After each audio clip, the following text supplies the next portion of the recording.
واحلل عقدة من لساني يفقهوا قولي رب اشرح لي صدري ويسر لي أمري واحلل عقدة من لساني يفقهوا قولي نويت تعلم وتعليم والنفع انتفاع التذكر التذكير والإفادة والاستفادة والحث على تمسك بكتاب الله وسنة رسوله صلى الله عليه وآله وسلم ودعا على الهدى دعاة الخير ابتغاء وجه الله مرضاته وقربه وثوابه سبحانه وتعالى.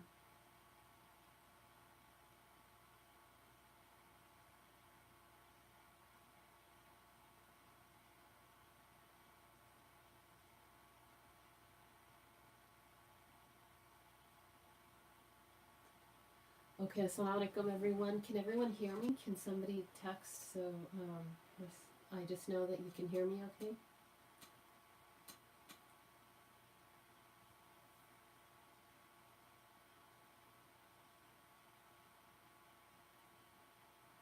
Inshallah everyone can hear me.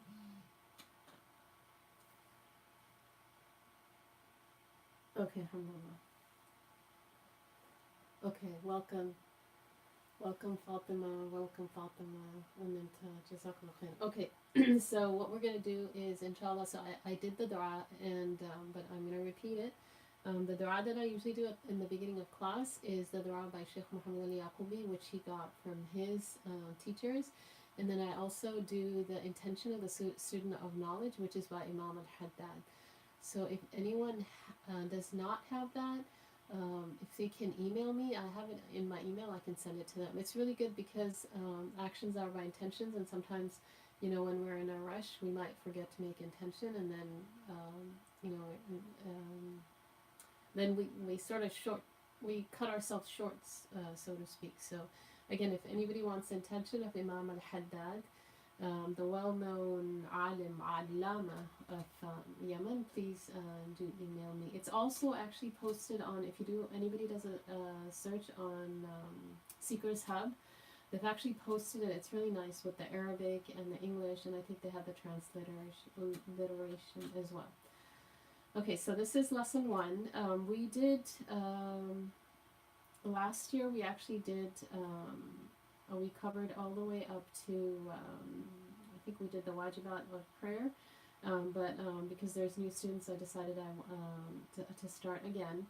And here I wrote spring 2019. I think I'm just really looking forward to spring, so, it's, subhanAllah, but mashallah, we're in winter. Alhamdulillah, although in California it's very mild, so. And then feel free to ask questions. If you post them to the YouTube channel, I can actually, I can just see them. They're right in front of me, so feel free to do that. So what we're going to do is I'm going to start with the terms. We'll start from the beginning. We'll start with the terms. We'll start, and again, if anything's not clear, feel free to interrupt. I'm going to make it as basic as possible. And but some of you might have had it before, and so maybe it's repetitive. I was doing a class yesterday, and I mentioned that when 20 years ago, when Sheikh Hamza started teaching us, and some of the West Africans like Sheikh Khatri came, he's the brother-in-law of Murad al-Hajj. Murad al-Hajj was married to his sister, rahimahumullah. She passed away, rahimahullah, Maryam, before him, and then he passed away, as you know, last year, Murad al-Hajj, and so when we started studying, we did Ibn Ashur like several times, and when Sheikh Khatri came here to I guess it was before Zaytuna, it was Islamic Studies School, and then it became Zaytuna. We were like, wow, I think some of us are like, oh gosh, we had to do Taharah again. And subhanAllah, now 20 years later, I realized the importance of actually doing purification several times. So even if you've done it, because one of my teachers mentioned actually to do. For the scholars to do Taharah, to review it every 6 months, that's recommended. So I was like, okay, so what about for the rest of us? So even if you've done it, if you need a review, and again, I really, really highly encourage people to take it out to other sisters and anybody in the family, and whomever Allah facilitates for them. Sometimes you might have just one person attend your dars. They say that Sheikh Salman was saying that at the Isra al-Miraj, and the Prophet was in his 50s, right, and he got revelation at 40, there were only 100 Muslims, and that's the Prophet sallallahu alaihi wasallam. And and one of the Habaib tells a story of a very famous sheikh in Syria. For 2 years he taught in the masjid, and I think there were only 2 people attending, and one of them I think was the imam of the masjid. And then it just after that it just really opened up. And so sometimes I get complaints that people aren't, there's a lot of non-traditional people teaching who are opening up books and they may not have studied, and I was like, well, part of it's just that we need to take it out more to people, and we need to be more proactive, and make sure we start our own halaqas. And even if it's with one person, I started teaching Maliki Fiqh in 2003, and I actually I did it for maybe about 10 months. One sister, we did Akhdari, most of it, and then I traveled to Egypt because I wanted to further my studies in Arabic. And Ustad Mona subhanAllah finished it for me, and mashallah, I've learned a lot since then. And but it was like, okay, bismillah, we need to teach, and we need to spread it, because by teaching you learn a lot, and I've certainly learned a lot by teaching it. So please take this out to people. Okay, so this is a fiqh class, and so I wanted to mention the hadith on fiqh. The Prophet ﷺ, he told one of the Sahaba, "Man yuridillahu bi khayran yufaqihu fi din. Man yuridillahu bihi khayran yufaqihu fi din. Man yuridillahu bihi khayran yufaqihu fi din." The one whom Allah wants good for, he gives him a fiqh fi din. In the hadith, the scholars say the meaning of fiqh is not the way we understand it, meaning the technical meaning the subject fiqh, which has to do with our actions. That's not what's intended in the hadith, because they didn't have the subject. I mean, the Sahaba knew their fiqh, but they didn't have the subject. So now maybe we have the subject of fiqh, but we're not as well versed in the actual subject.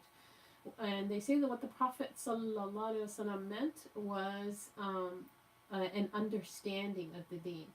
So if Allah wants good for a person, he gives him an understanding or a deep understanding in the deen. So this is the linguistic meaning mentioned in the hadith versus the technical meaning. So when I say when we say we're going to do a fiqh class, we mean all the rules related to our action, right? As opposed to rules related to our belief. That would be an aqidah class. So again, fiqh will cover all the rules related to your action, and generally scholars will start with Taharah. Now, sometimes in the fiqh books, they actually start the section with aqidah, right? Because as I was explaining in a class yesterday, like if you look at a tree, the trunk is the aqidah, and then the branches or the furur, like they'll say furur, hadihi furur, like fiqh is the fara, it's the furur, it's the branches, and the asl is the aqidah. And so in that class, actually, we began with Aqidah, and the first few sessions are going to be Aqidah. If anyone has never taken an Aqidah class, inshallah, maybe we can do that here. I actually had mentioned that I would start with fiqh, and so I'm going to go along with that. But we can actually certainly put that in there, because that is the asl, inshallah. Okay, so there is the linguistic meaning versus the technical meaning. Inshallah, that's clear so far? Any questions?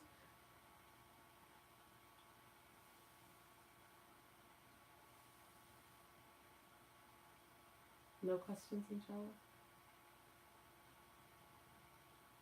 Okay, no questions.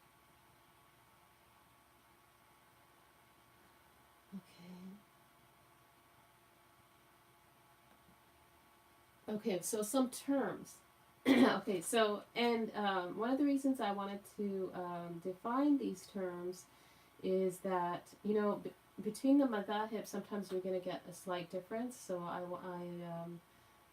wanted to define them according to the Maliki school. So the Malikis, for the most part, when they say fard, they use fard and wajib interchangeably, right? There in Hajj, there's exceptions, but generally outside of that, they're going to use fard and wajib interchangeably, which is different than for example the Hanafis, right? And fard is an obligatory action, and there's a reward associated with performing the act and a punishment associated with leaving it. Right, so there's a reward associated with performing the act and a punishment associated with leaving it. And I underlined associated. Why? Because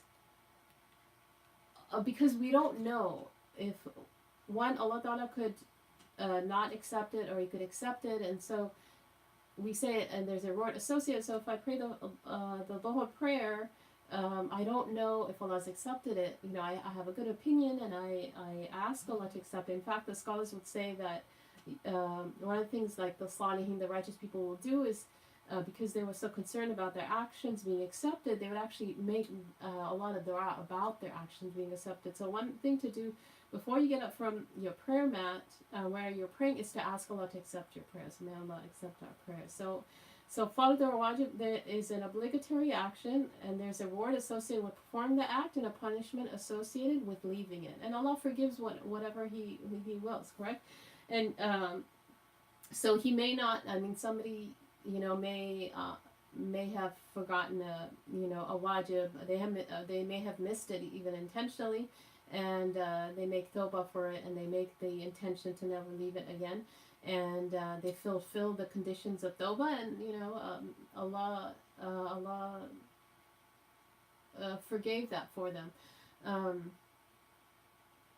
The other thing I was actually what came to me when thinking of the fard is that there's in Imam Nawawi's collection of the 40 hadith. There's a lot of scholars who had a collection of 40 hadith, but subhanAllah, Imam Nawawi, because of his his intention, his sincerity, his purity, and subhanAllah, and he was who he was. His 40 collection is studied probably more than any other collection that I know of. And towards the end of his 40 collection, he mentions the hadith that sometimes people call the hadith of Muhabba. There's more than one hadith of Muhabba. There's the hadith of Muhabba al-Musalsal bil-Muhabba, where the Prophet said, Ya Mu'adh, I love you, so do this dua after every prayer. That's the hadith that generally anyone who recites it, they'll say, oh, I love you, so do this after every prayer. So that's a different one, inshallah. I do want to go over that as well.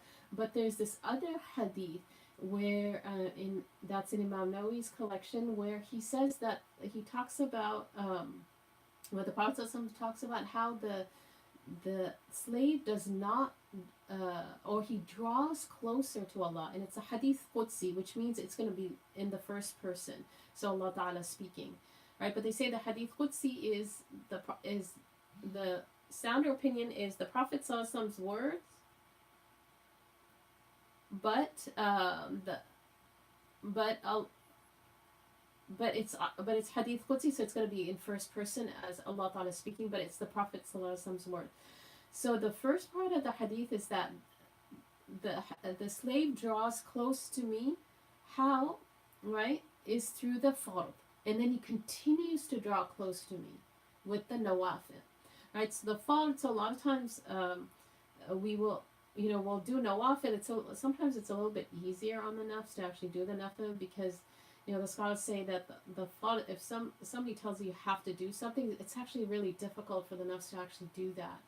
And one of my teachers was saying that might be one of the wisdoms and why the fard has so much reward, because one has to do it. So so you'll notice that like sometimes in the fiqh classes versus some of the other classes, there's going to be less people, because fiqh tends to be a little bit drier. It's something one has to do, and so it kind of like breaks the ego a little bit, right? Versus me, if I want to just go sit in a mawlid, or I want to do something that I don't have to do, and I can do it if I want, and I cannot do it if I want. But if you want to attain Allah's love, then the way for us to do it is, like according to Hadith Qudsi, is to do our fard first. And the flip side of that would be to leave the haram, right? So fard, obligatory action, reward associated with performing it, and punishment associated with leaving it. Then lower than that is the sunnah mu'akkada. Mu'akkada or akkada in Arabic means confirmed, right? Mu'akkada is a confirmed sunnah action. So there's a reward associated with performing the act, and there's no punishment associated with leaving it. You know, the Malikis are pretty strict about what they actually call a confirmed sunnah, because it's the Prophet generally didn't leave this, so they don't have as many. From what I've seen, Allahu Alam, confirmed sunnahs as I've seen in sometimes in the other madahib. So there's no sin associated with leaving it, but I for the confirmed sunnahs, I wouldn't leave those unless you're just, unless somebody's a new Muslim, they're struggling with the fard wajib, or they're just really in a tight situation. I wouldn't leave what the Malikis call the confirmed sunnah. I wouldn't leave those, right? And there's so they're not strong enough.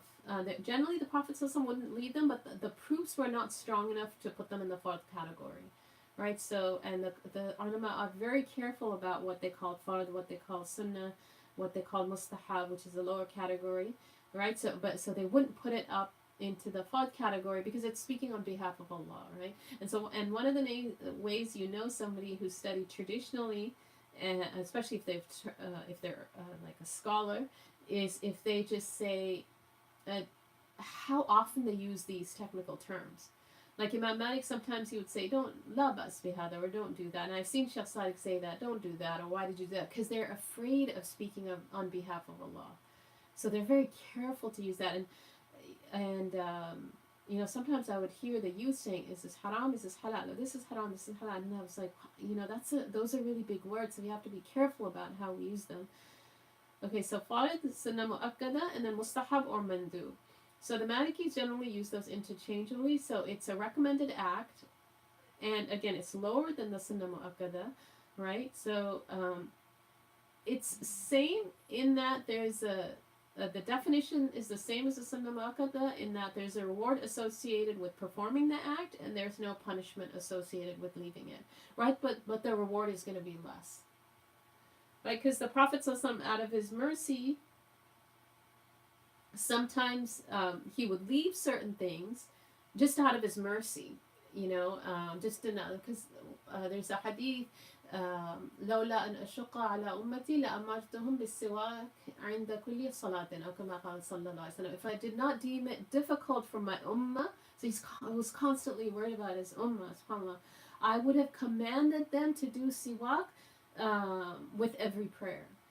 But so subhanAllah, some things that he would do, sallallahu alaihi wasallam, just on a regular basis, like the siwak. I mean, he was very vigilant about the siwak, even towards the end of his life when he was passing away. There's a story of the Prophet sallallahu alaihi wasallam actually looking at Sayyidah Aisha, and she realized that he wanted the siwak, so she softened it with her teeth. And she talks about how the last thing that entered the Prophet's mouth was because it was her saliva, and just that's a shara, that's such an honor, and she gave it to him, and subhanAllah, Allah Alam, the Prophet had pearly white teeth. They describe how his teeth were like hailstones, subhanAllah. So one of the wisdoms and why he was probably doing that is for us, so that we clean our teeth, subhanAllah. And now there's a lot of health benefits associated with that, right? Because it's related to the heart, and if one has poor oral hygiene, it actually affects the heart as well. Okay, so sunnah mu'akkada, mustahab or mandub, and so sometimes I might say recommended, and I mean mustahab or mandub. So and then the makruh, which is a discouraged action. So when the Malikis say makruh, they mean there's a reward associated with leaving the act, and there's no punishment performed with doing it, right? So one wants to leave it, but if one does it, there's no sin related to it. So it's actually higher. There's this principle that scholars use, دفع الضرر مقدم على جلب النوافع. Daf'a means to push, right? So warding off the darar, which is harm, Muqaddamun is given precedence over jalbun nawafi'. Jalba means to like pull or to, right? Nawafi' is the plural of benefit. So the scholars say ضَفُ الضَّرَرْ مُقَدَّمٌ عَلَى جَلْبِ النَّوَافِعِ. Sorry, the battery's actually low, so I apologize. You might see the wire. I have to connect it. مُقَدَّمٌ عَلَى جَلْبِ النَّوَافِعِ. So if somebody has a choice between doing a recommended act, but it would entail them doing a makruh act, they would leave the makruh act. And even if it meant leaving the recommended act, because the makruh acts are quote unquote harmful, right? And so it's higher to leave what is harmful to the person than to do something that's recommended, but it would entail doing something that's discouraged, right? And certainly more if you have a choice between doing something that's haram and something that's fard. I mean, it depends on the situation. I mean that actually. I mean it would. There's a lot of rules related to that, so I'm going to refrain from speaking on that. Haram. Okay, haram action. Oh, which is an impermissible action. There's a reward associated with leaving the act, and there's punishment associated with performing it. So if somebody did a haram action, and so they do also need to make tawbah from that. And in one of the Maliki texts, he lists the conditions of tawbah. So one of the conditions of tawbah being accepted, or somebody's forgiveness being accepted, is that they leave the act, and they intend never to return to it, right? And they're remorseful for it. There's a hadith, an-nadmu tawbah. Nadam, which is remorse, is tawbah. So feeling that brokenness. Ya Allah, I'm just really sorry I did that. I intend to never go back to it. Even, subhanAllah, and this is, alhamdulillah, just the mercy from being in this deen, the scholar said that the dominant opinion is that even if later on they fall into the haram act, that it does not negate the first, that first tawbah. They just have to renew their tawbah. But at the time that we're in the act, or if we're repenting from an old, previous haram, we intend not to return to it. Is that clear, inshallah? Any questions so far? If you never did a sunnah mu'akkada, no, the Malikis actually are technically not. If you never did a sunnah mu'akkada, you will not be sinful. Correct. But I do highly encourage people to, as much as they can, to actually do the sunnah mu'akkada, because again, the Malikis are very strict in, they would not include an act, they would not consider an act sunnah mu'akkada unless they, it was something that the Prophet ﷺ would generally not leave. Inshallah, that's clear. But technically it's not sinful, correct. But because they didn't have enough proof for it to be in the fard, they don't actually put it in the fard category.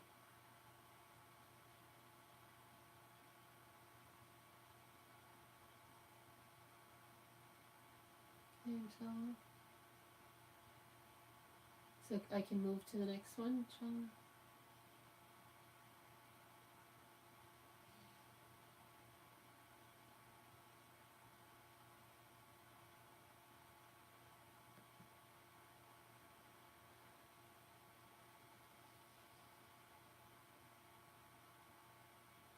Okay, rules related to responsibility. We're ready, inshallah? Yeah, I'm not very good with technology either.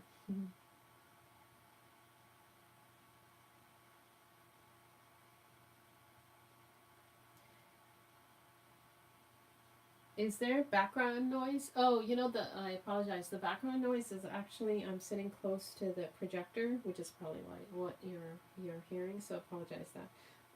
Is the sound loud enough?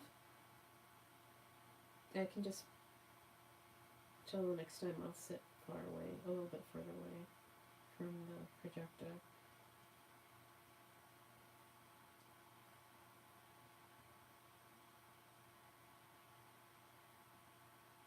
Okay, so rules related to legal responsibility. That first bullet, yes, I actually did go over haram. Should I repeat that?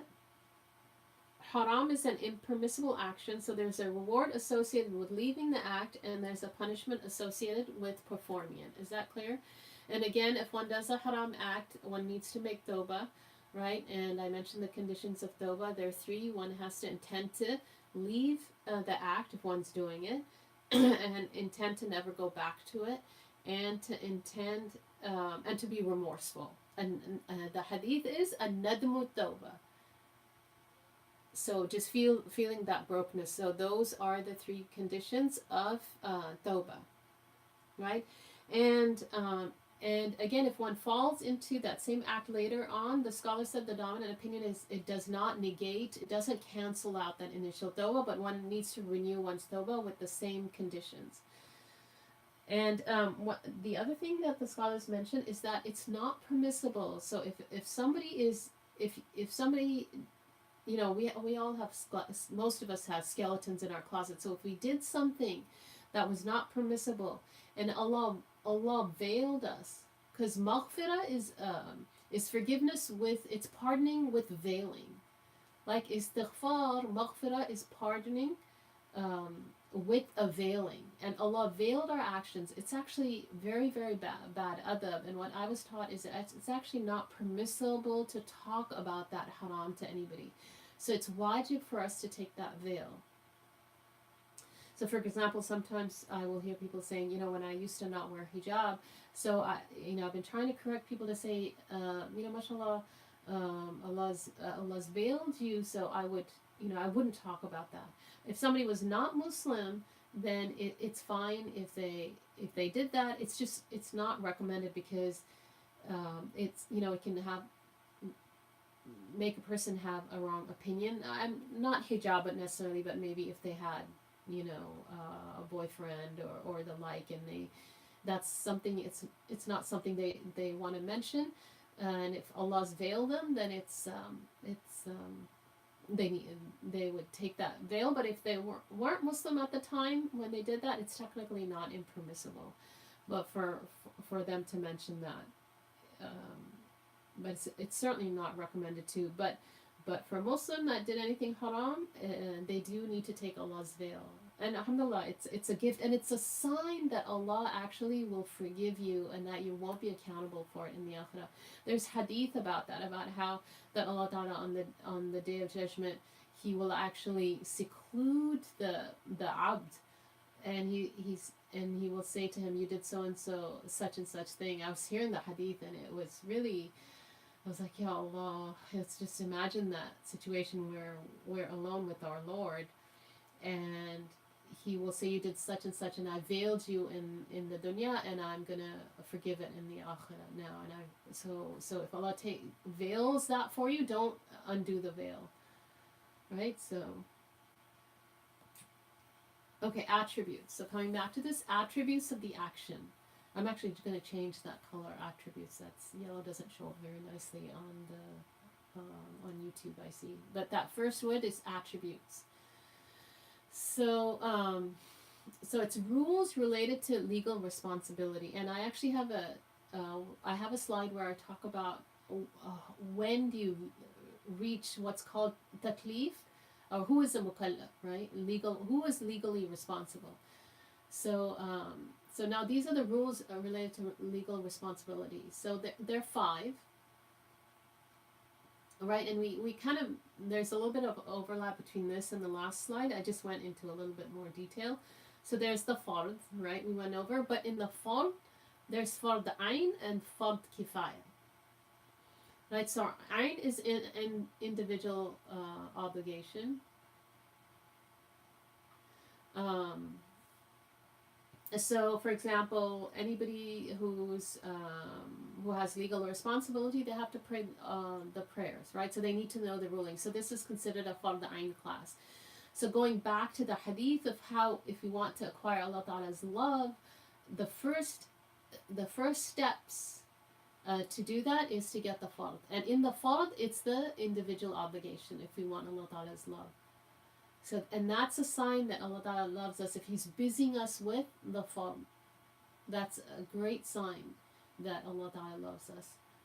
And so the individual obligations, so in our daily lives, so we need to know, the prayer times, we need to know Taharah, we need to know, what breaks our wudu.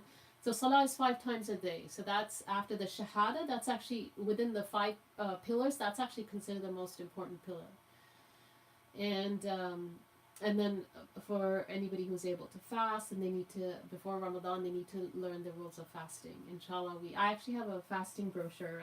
We did a class also last, I think it was before Ramadan, but I actually have a fasting brochure. If hopefully we can actually do another class on that as well. I was thinking, subhanAllah, we're only a few months away from Ramadan. Ramadan is inshallah beginning of May. They say the Sahaba, the first 6 months after Ramadan, they would make dua, Ya Allah, accept our Ramadan, accept our Ramadan. And then the next 6 months, they'd be making dua, Ya Allah, have us reach Ramadan, have us reach Ramadan, subhanAllah. So we should be in the, Ya Allah, have us reach Ramadan. We're in that stage where I was just thinking that Rabiul Awwal is halfway.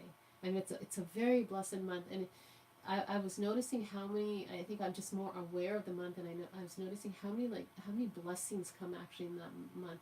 Actually, it was in this last Rabiul Awwal that a sister came to me, and she was just telling me about how many dreams she'd been having about the Prophet sallallahu alaihi wasallam. And it was the beginning of the month, and I was like, subhanAllah, and during the month, we talked about it, and she sent me her dreams, and she wanted them interpreted, and alhamdulillah, Allah sent me somebody to have them interpreted, and it was all happening in that month, subhanAllah. So it's a very, very blessed month, and that's 6 months, right? So there's Ramadan, and so it's month 9, right? And then Rabiul Awwal is month, let's see, 3. Muharram, Safar, right? Month 3, and then 6 months later, we have Ramadan again. So Allahumma ballighna Ramadan.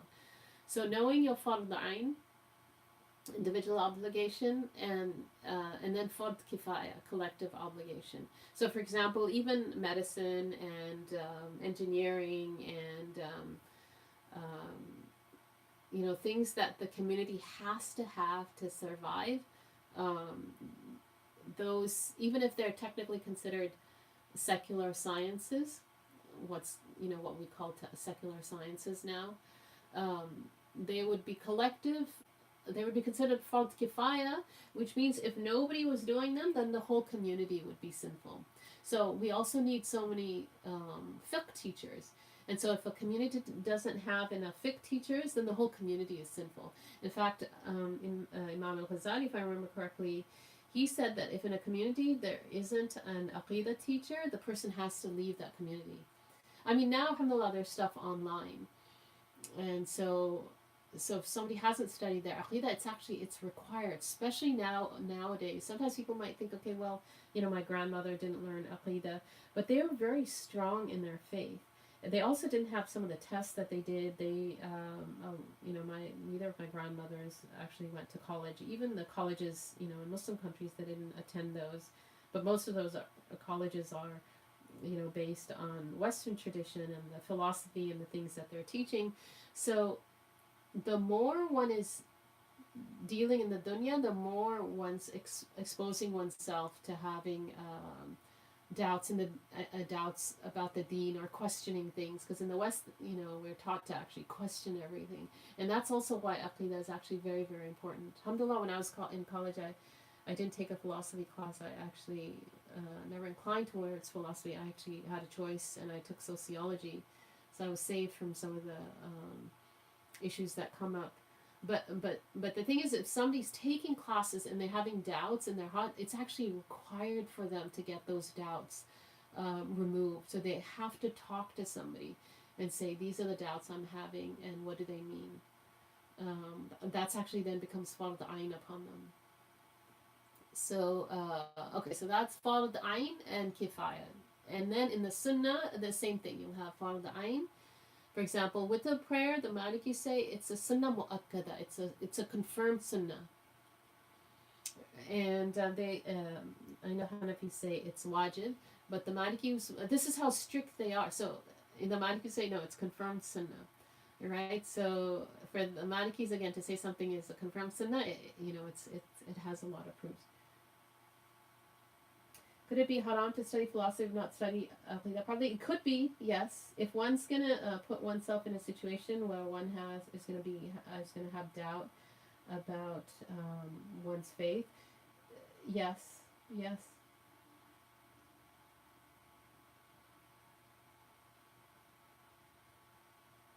So technically, in the Maliki madhab, what the Prophet ﷺ upon who would not have left will be on their fard.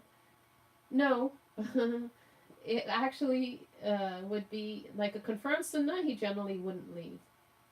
But if the proofs weren't strong enough for them to put it in the fard category, they won't. But the sunnah mu'akkadah, as the Malikis will say, he generally wouldn't leave.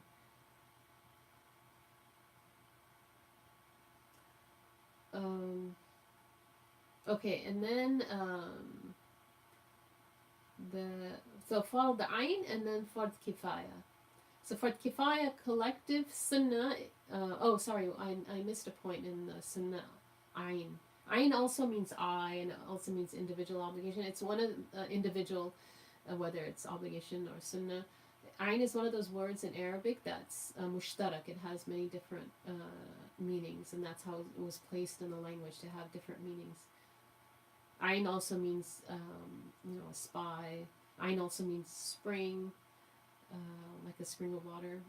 So sunnah ayn is also the Eid prayer for whom Jumu'ah is wajib, which is on an adult male of sound intellect. So Jumu'ah is not wajib upon women. Alhamdulillah, that's a mercy.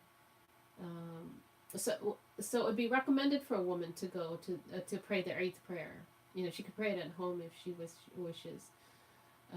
But if the Eid prayer is recommended, it's not a confirmed sunnah for the woman because Jumu'ah is not wajib upon her.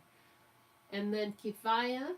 So again, we're in the sunnah section. So there's sunnah ayn, individual sunnah, right? So that's a witr prayer. That's confirmed sunnah for everyone. So that's a daily confirmed sunnah is the witr prayer. So you don't want to leave it.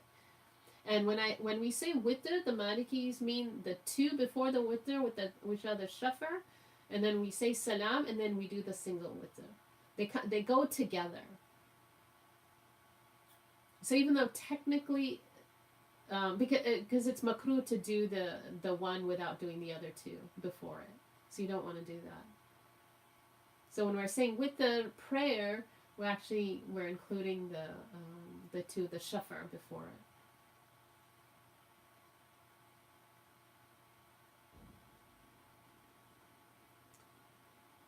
For sunnah kifaya is collective sunnah is the adhan. Again, this is for men because it wouldn't be permissible for a woman to give the adhan. Hijama, I've been trying to promote. Some of you know I've been trying to promote hijama. I've seen so many benefits since I got trained in it and started doing it on people, just even in the family and. Because with family I was able to do it on them regularly, and the other people who have come. But really, I had a family member who had very severe allergies and had hijama done maybe 10 times, maybe over the course of a year and a half. And they used to take an inhaler for allergies. And this last year, I asked them, and they said they've used an inhaler during the allergy season only once. And I don't hear them wheezing, and I was just really amazed because we live in the same house, and mashallah. Sheikh Hamza had years ago told us, he said, and when the Prophet was on the Isra al-Mi'raj, at every level of the heavens, when he was going up through the skies, the angels told him, command your ummah to do hijama. He said at every level. SubhanAllah, it's very sad because it's lost sunnah, and it's a sunnah kifaya. So it's something that there's a hadith about من أحيا سنتي عند فساد أمتي فله أجر. I've heard مئة الشهيدا. I think there's other riwayas أو كما قال, the one who revives my sunnah. So this would be like a general meaning of sunnah, not this fiqh definition. The one who revives my sunnah عند فساد ummah, when the ummah has become corrupt, they get the reward of 100 shaheed. That's in one riwayah. I think there's another number in another riwayah. I think I've heard 70 as well. But so, because like Sheikh Salman was saying, shaheed is a spiritual station. It's not, we think of the shaheed of the ma'araka, the shaheed in the battlefield, but it's actually, he was saying it's actually a spiritual station that Allah Ta'ala gives to certain people. So you'll see in hadith and the scholars even in their fiqh books, they will mention how certain, there's hadith about, somebody who died, protecting their wealth, they drowned, they died in a fire, things like that. Those people are shuhada. So they didn't die on the battlefield.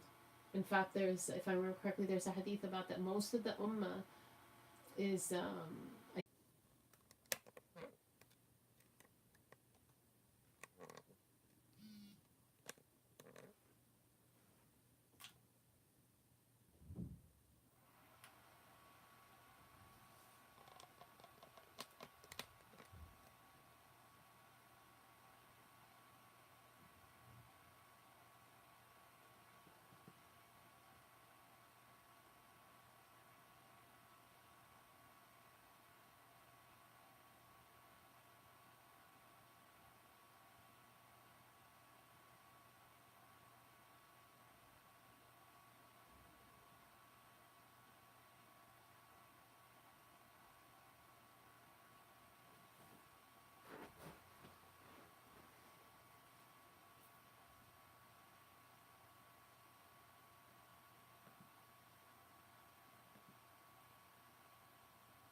Can everyone see this? And can you hear me?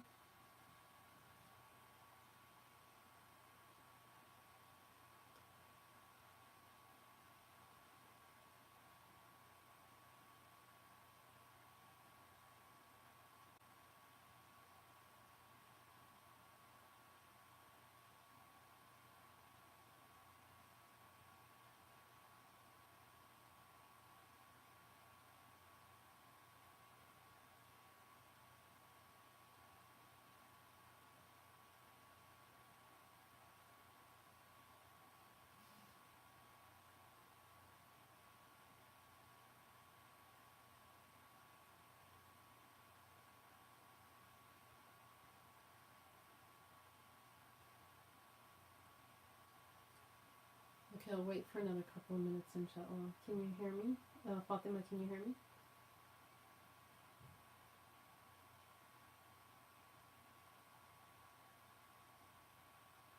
I see one person on.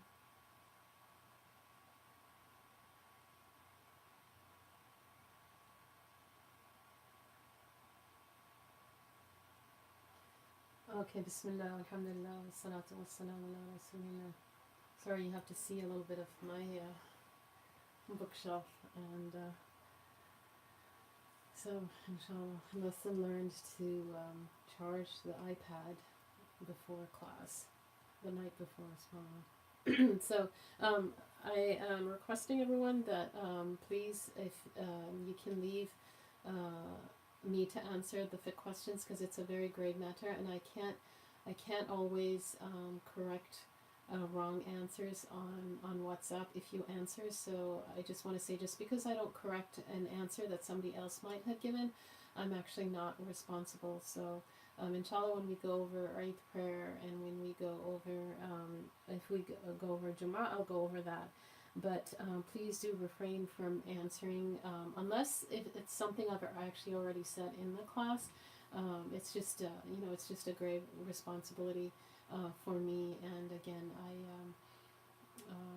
so please do be careful about that. You might have learned something in another class, or in another school, or in another madhab, And but in this class, please, I do want to stick to the Maliki school and what I've been taught by my teachers. So, inshallah. Okay, so this was where we were, the rules related to responsibility, and we were on kifaya. So the sunnah, we did the ayn, and which is individual obligation, and we were doing the kifaya, we were doing the adhan, hijama, and iqama. So iqama is also a collective obligation, collective sunnah. Sorry. So if people are praying in a group, a man would give the iqama. Oh, if a woman's praying alone, the Malikis actually, he says it's hasan, it's recommended for a woman to do it silently. It would be recommended for her to do it silently. So she can, I actually do it regularly because I generally pray alone.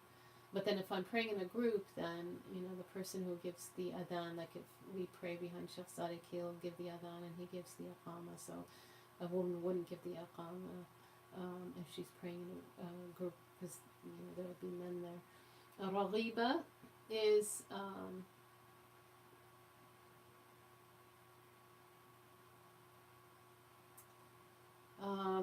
okay, so here, just to clarify what this raghiba is, I actually haven't, I apologize for it not being clear. So, I mentioned that the attributes of the action are 5, fard or wajib, and we said in the Maliki, generally outside of Hajj, the Malikis will use it use fard and wajib interchangeably. Mandub or mustahab, recommended, makruh and haram, right? And here in the sunnah, in the, where are we? Oh, here, in the raghiba. The raghiba is actually,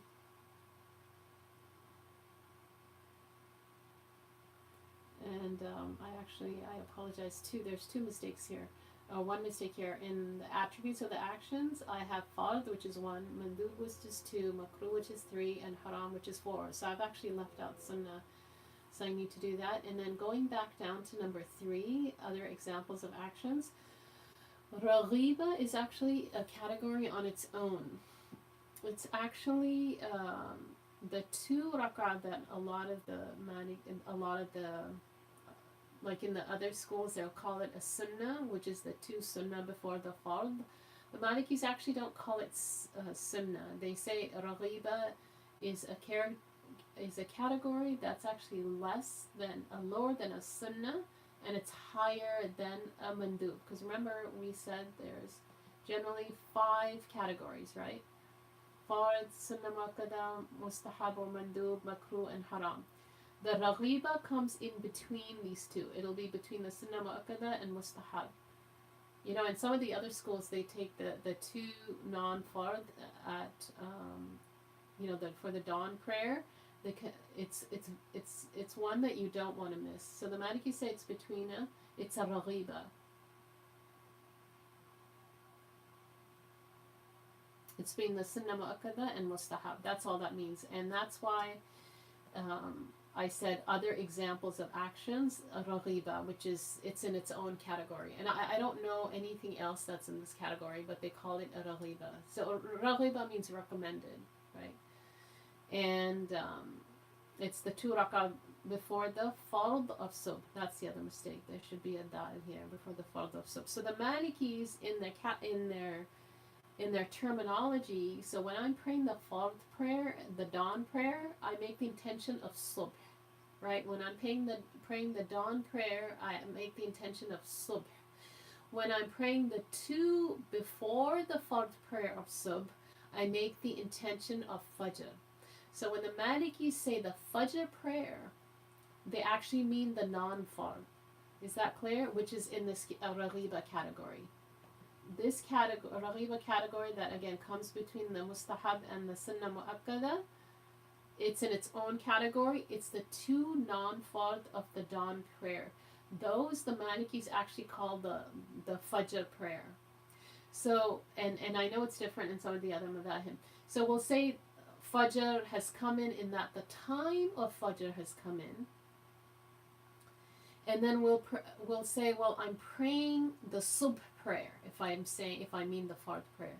And if I say I'm praying the fajr prayer for Maliki, I'm intending the non-fard, which is the Raghiba category. But my intention is, which is in the heart, I'm making the intention to pray the fajr, which is, and that's the non-fard. Is that clear? When I pray the fard, I make the intention to pray the subh prayer, which is why I said it's the 2 rak'ah before the fard of subh.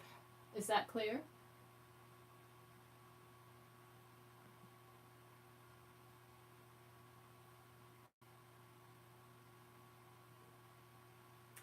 Women would not give the adhan. Yeah, women would not give the adhan, but they can do the iqama silently. That's actually Khalil, which is the fatwa book of the madhab, Mukhtasar Khalil. He mentions that if she gives the iqama sirran, silently, fahasanun, it's good, right? So okay, so signs of puberty.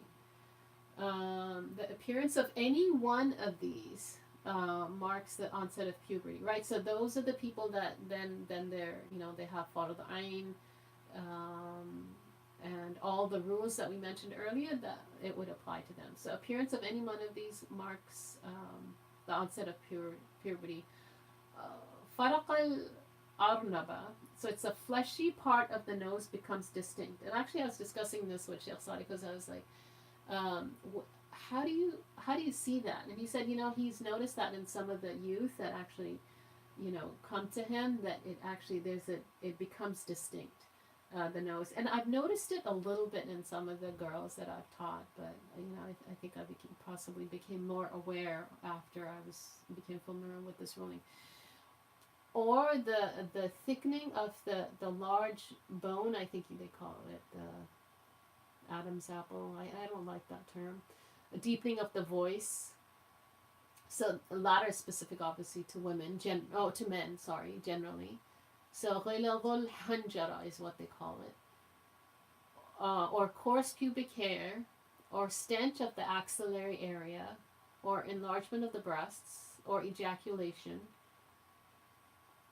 Menses, pregnancy. Right, that's specific to women. If none of the above signs are there, then reaching 18 years. So if somebody gets one of the above signs before 18, and for a woman, if she reaches 9 lunar years, anytime after 9 lunar years, if she gets her menstrual cycle, so the blood comes out on its own, even if it's one gush, that's considered she's reached puberty, right? If none of these signs are there, then it's 18 years. Is that clear? Somebody had a question.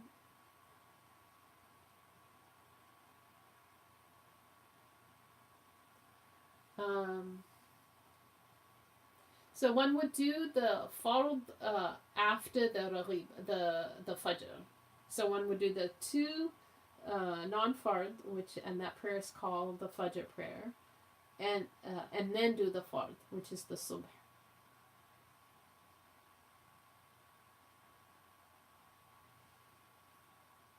Because once the fajr time comes in, it's actually makruh to do any non-fard prayer, except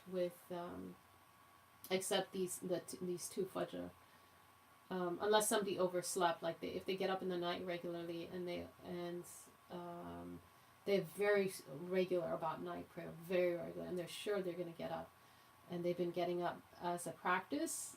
If those people delay their witr, and then it so happened that they didn't get up, and then they would, if they have time, they would pray the witr. But generally, I would pray the witr before I went to bed. If you're not from somebody who's had years of a long time of practice where you've been getting up in the night, then pray the witr before you sleep. And then if you get up in the night and if you decide to do nawafil, that's different.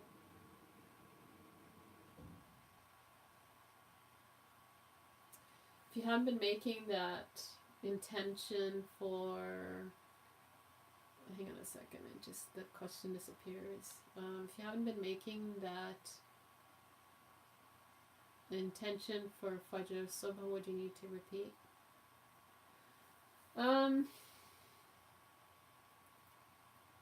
But you know you're praying the Fard, is that right?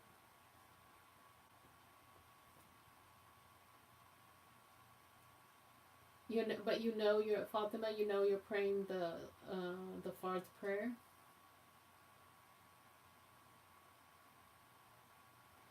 You know, it might be okay because in the other madahib they call it the Fajr prayer. I'll double check, but it should be okay because in your heart you knew that you were praying the Fard.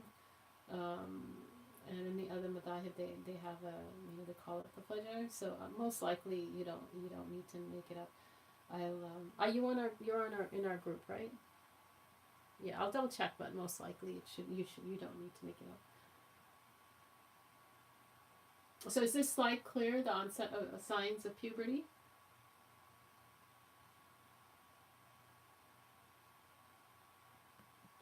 Okay. Okay. These actions generally require completion. I mean, this is a general rule, so you're going to have exceptions. Prayer, once you start your prayer. Hajj, Urkuf, which is i'tikaf. Fasting, Umrah, Tawaf, or praying behind the Imam. There's going to be exceptions. And Sheikh Sadiq actually mentioned that the adhan is from them. So, and I know this is different in some of the madahib. There's you know, some in one of the madahib, you know, anything, I think any act of devotion they have to complete, and the other one is a little bit more lenient. So the Malikis are sort of in the middle, right? And then there's going to be exceptions to this. Obviously, if there's a necessity, if somebody's drowning, if somebody's, you know, there's an emergency situation. So those haven't, when you're in an emergency situation, those have a completely different ruling. This is in a situation where, you know, it's not an urgent situation. Okay, so here we're getting to the fard of wudu, the obligations of wudu. Okay, so there's 7, right? So the first is the intention. So as far as intention goes, you can make one of 3 or all, right? So again, actions are intention. So if you make all the 3 intentions, they're good, but they're interchangeable. So if you make just one, you're fine, right? If you make the fard intention of wudu,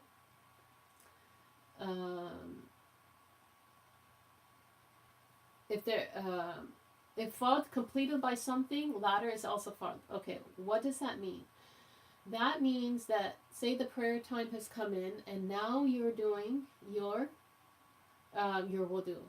So the prayer, so we have Dhuhr coming in probably about an hour and a half here in California. So once the prayer time comes in, that prayer becomes obligatory upon me, right?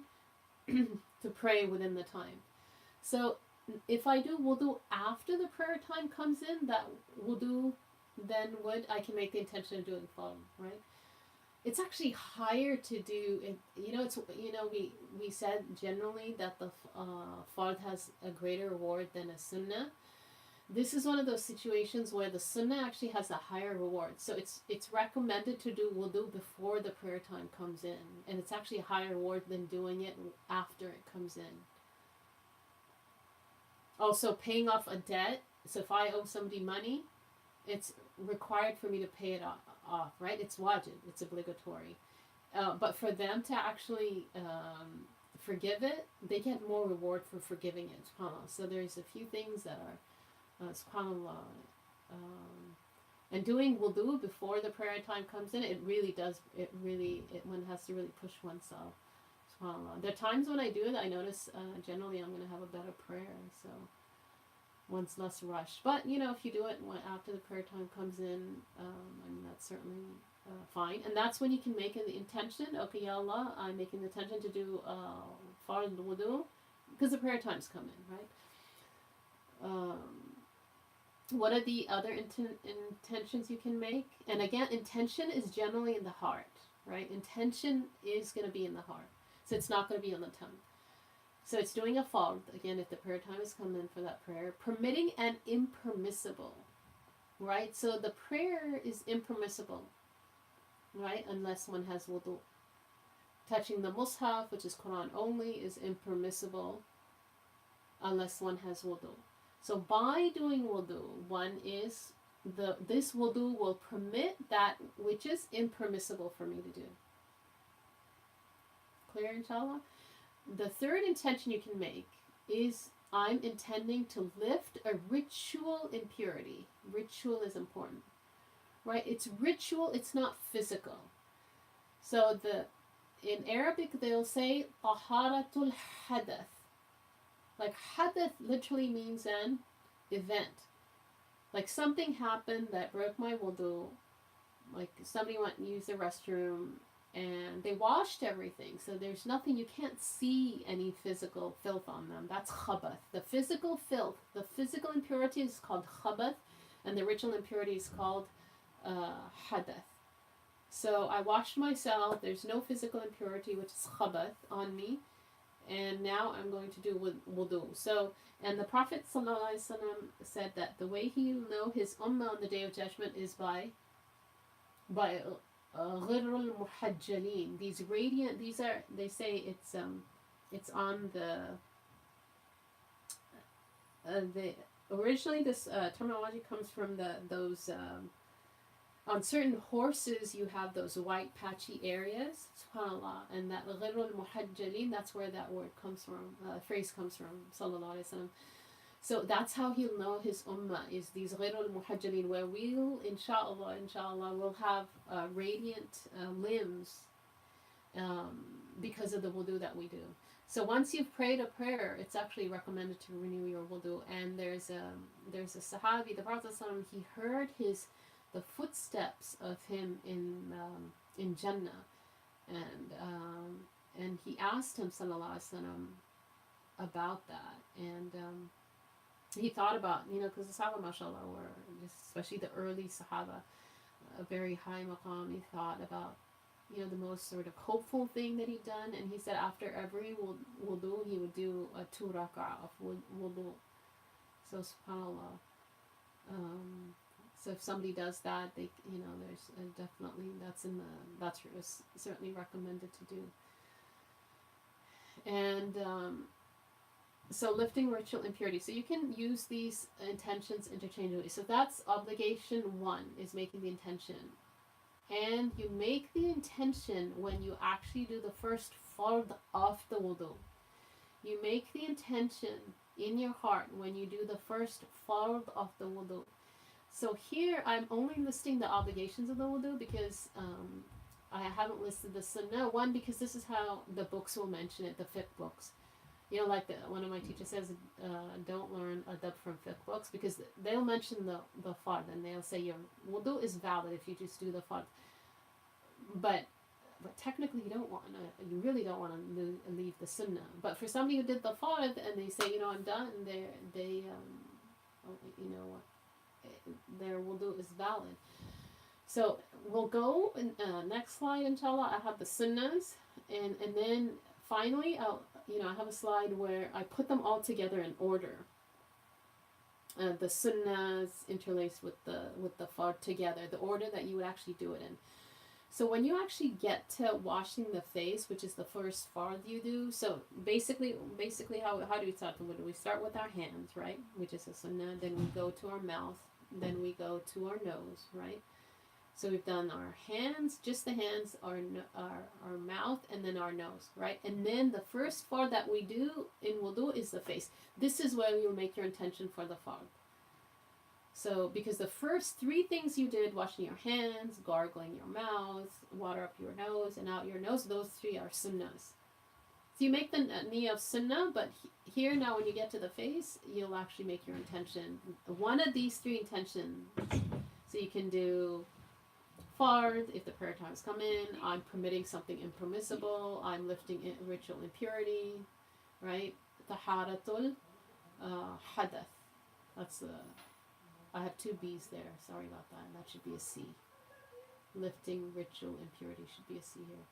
Okay, washing face, normal hairline. So how much of the face do you wash? Normal hairline. So you take a scoopful of water. You start with the top of the face, which is where so somebody who is bald or has a receding hairline, they don't need to go all the way back, right? So wherever your normal hairline would stop, all the way down to the chin and the jawbones, right? And then the gray area is this little, if you feel you have this little cartilage, triangular cartilage that is between it kind of separates between your ear and your face. Can everybody feel it? You feel that? So because that's kind of it's really hard to tell where the face stops and where the ear starts. Can everybody feel it, inshallah? You can feel it. So you wash a little bit of this triangular cartilage so that you make sure you've gotten your entire face. ما لا يتم الواجب إلا به فهو واجب. That's a principle. ما لا يتم الواجب به إلا به فهو واجب. If you're doing a wajib, again I'm using wajib fard interchangeably, and you need to do something else to complete this wajib, this something else is also wajib for you. So for example, I don't know, I have to wash my face. That's one of the obligations I will do. But I don't know on the sides exactly where my face ends, right? And so, but I know that if I wash part of this triangular cartilage, it's kind of between, it's not too soft, not too hard, then I know I've gotten my face. Then it's required for me to wash this little part. Is everybody clear on what this cartilage is? This tragus, it's called the tragus. Oh, it's called what did, I think. And then you wouldn't wash under the chin. As long as you're sure you've gotten the face and gotten the jawbone, then you've done your face.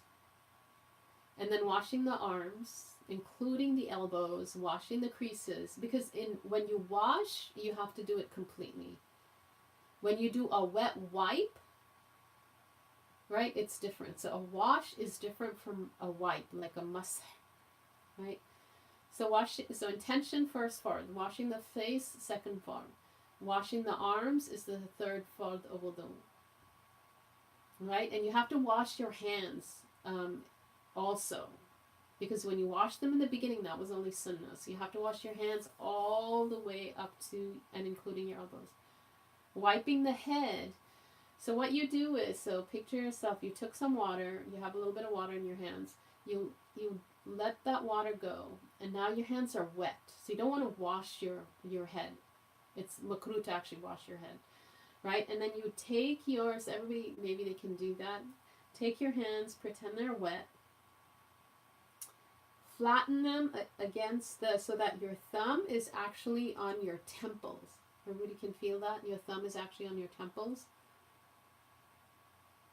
And flatten your palms, and then go all the way, flatten palms, all the way down.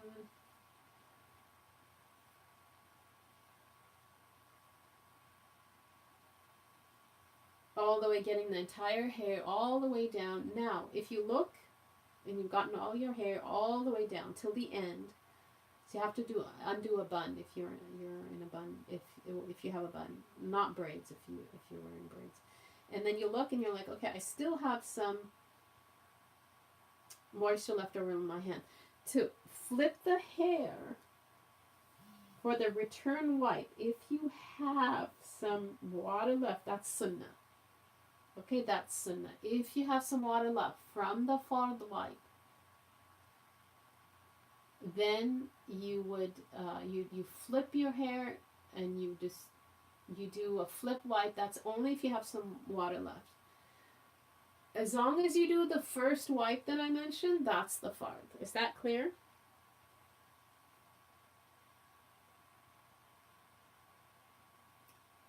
Shower, no. It would be makruh to wash the hair. One could do, in one's shower, one could do the wet wipe. But it would be makruh to wash the hair. You know, some things, subhanAllah, extra in worship is not always good. Right? So if one is sure one has washed 3 times, then it's against the sunnah to do it 4 times. Right? If one's sure one has done 3 complete washings, then it's actually discouraged.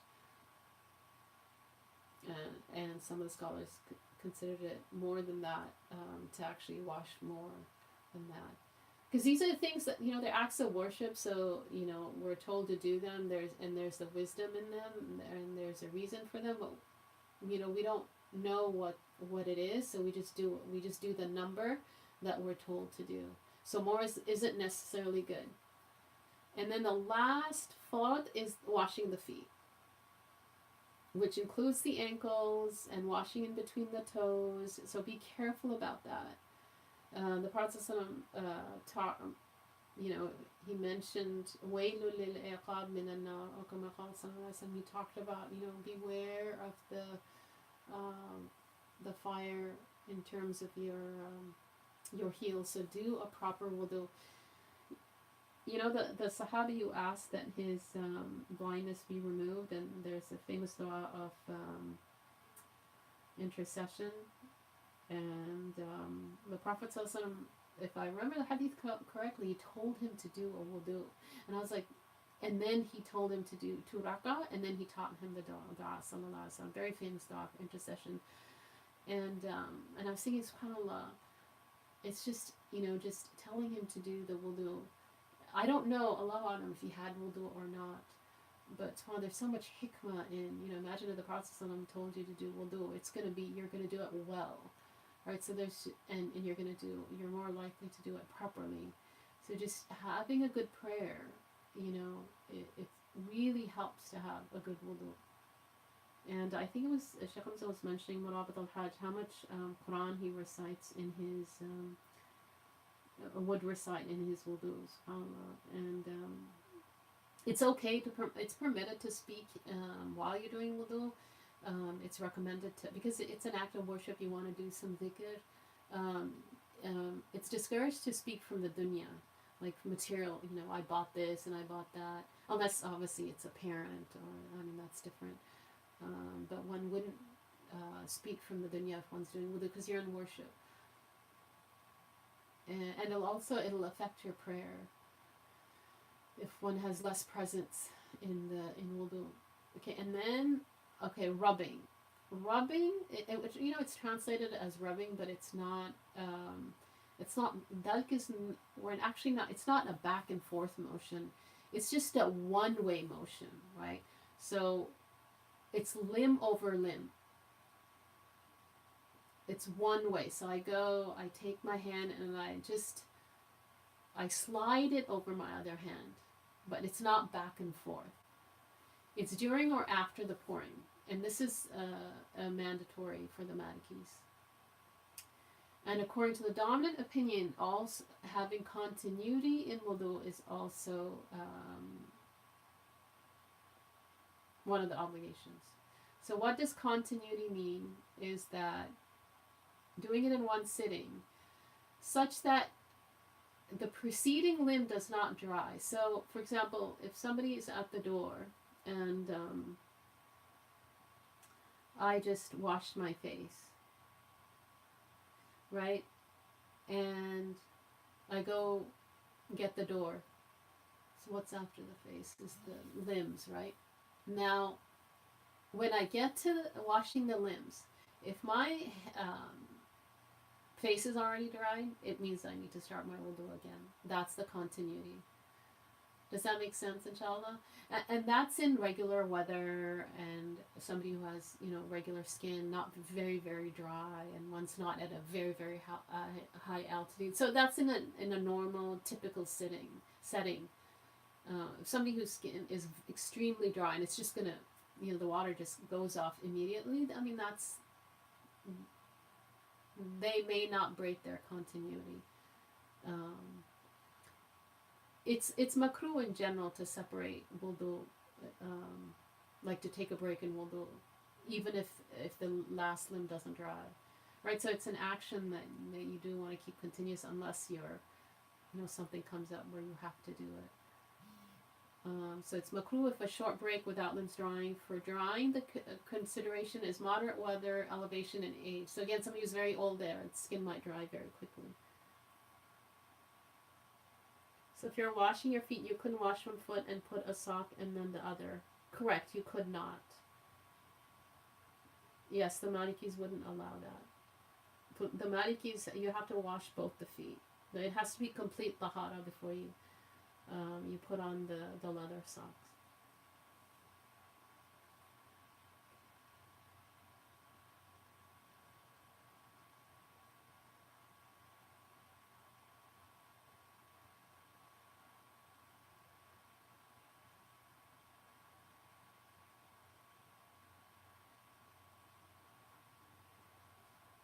Any other questions? Sorry, I'm just looking at these notes that I have under the slides to see if I need to add anything.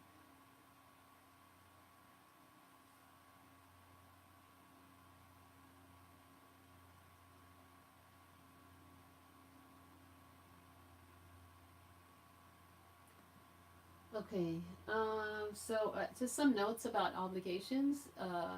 Getting the skin underneath, so if the hair is visible, so this is on the face, not on the head, right? Because the head we wipe. So eyebrows, for example, if somebody looked at your eyebrows and there's areas that if they just look at that area, they can see the skin underneath, then you have to get water underneath that area. So you might have an area of the eyebrow that, like I have an area that's thick where you can't see the skin underneath, and then area towards the end that I feel is thinner, where you can see the skin underneath at first glance, not if somebody's staring at you, but at first glance, if somebody can see the skin, then then the hair is not like a barrier. It's the you have to get the skin underneath in the wash. And then whoever does not do takhleel is, so put your hands over your hands and then interlace them and then move them back and forth. So for example, if I'm doing my right hand, which I would wash first, I have my left hand over it. So both palms are facing towards the ground, right? And fingers are interlaced, and then I move them back and forth. That's takhleel. Is that clear, inshallah? Is there anybody that wants me to explain that again? So if you put your left hand over your right hand such that both the palms are facing the ground, and then interlace the fingers, that's takhleel. And then for men, they must run a finger through and move water around the beard. And you have to wash in between the toes. Like if you just ran the water in between the toes and you didn't actually do this takhleel, like running the fingers between the toes of your feet, that's okay. But you have to do the takhleel of the hands. That's actually required. Is that clear? And again, time of intention is at the beginning of the washing of the first fard, which is the first fard of wudu is, anyone? Remember from the last slide before I switch back? The first fard of wudu is, anyone?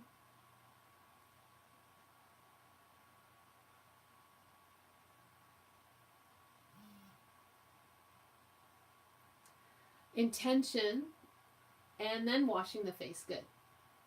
Sorry, my question wasn't accurate. I meant the face. Yeah, but I'm gonna tell you you're right. The first fard that we'll do is intention, and then the actual washing is the face. So this is where you're making your intention is when you're doing the face. Is this clear so far? I don't know if there's other questions that I might have missed.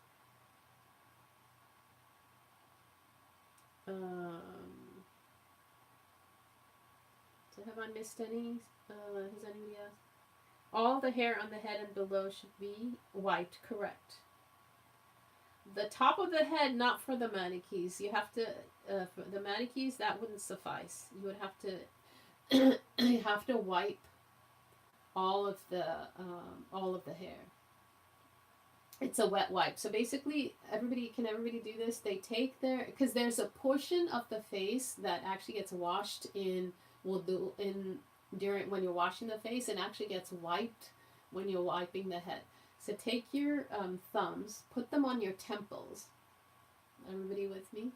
And then now flatten your hands on your head.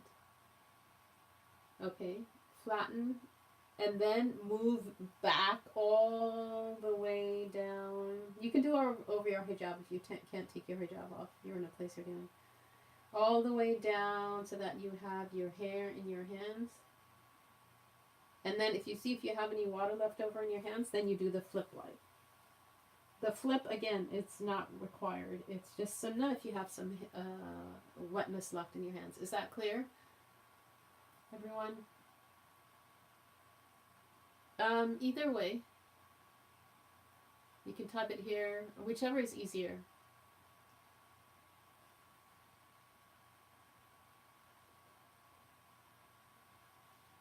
And I'm gonna do one more thing. I'm gonna do the sunnahs and then we're gonna stop. Do you let go of your temples? I am not sure.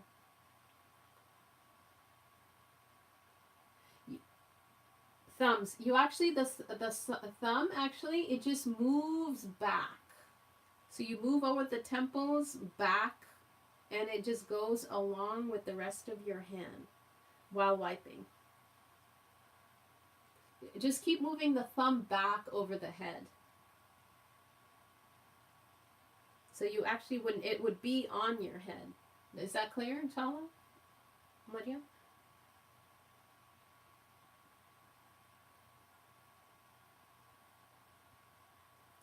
So again, it's these. There's 8 sunnahs of wudu. The proof is not strong enough for them to be in the fard category, but these are generally actions that the Prophet wouldn't leave. So, but again, the scholars are very careful about not saying something is obligatory or fard. So, but it's almost like they're saying, well, it kind of should be, but if there's if they have any doubt about it, they'll put it in the lower category. So washing the hands, but it just basically means we shouldn't leave it to the wrist at onset, right? So before we did the face, right? The first thing we're doing when you start your wudu, you say Bismillah, you wash your hands only to the wrists. This is the sunnah. 3 times each. The actual repetition, doing it more than once, is it a recommendation or a sunnah? There's difference of opinion. So once is sunnah. The hands. At the beginning of your wudu, wash your hands at least once.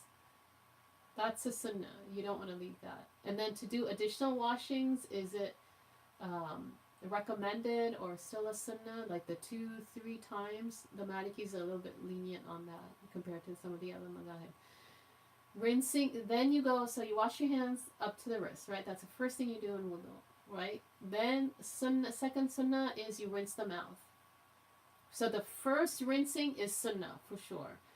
The second and third rinsing, is it sunnah or is it recommended?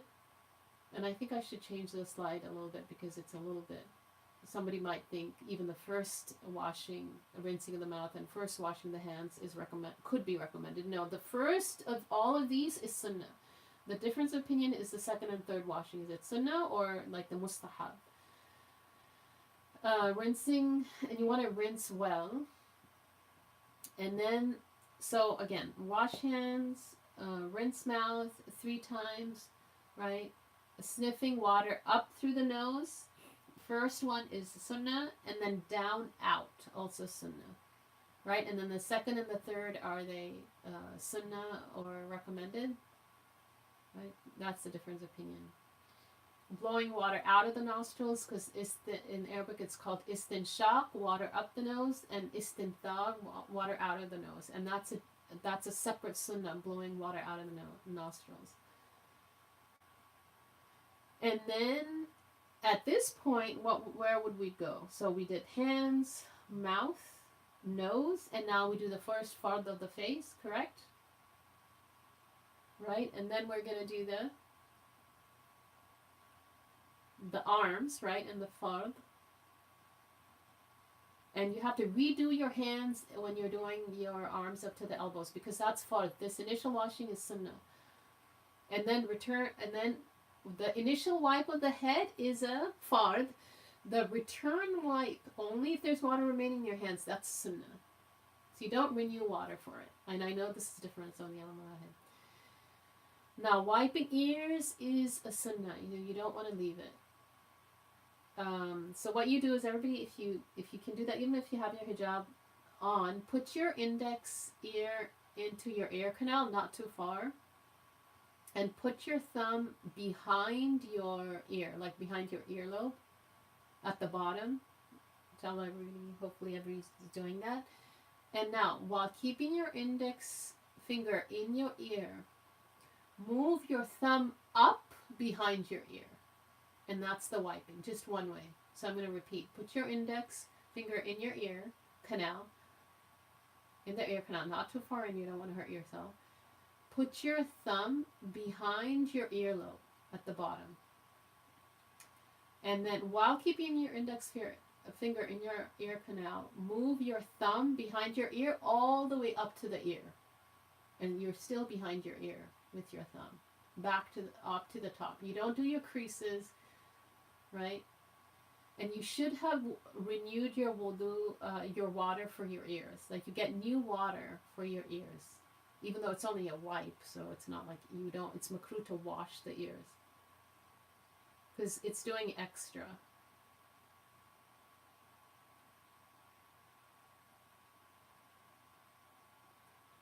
So the order of the obligations, right? The obligations we said are 7, right? Here.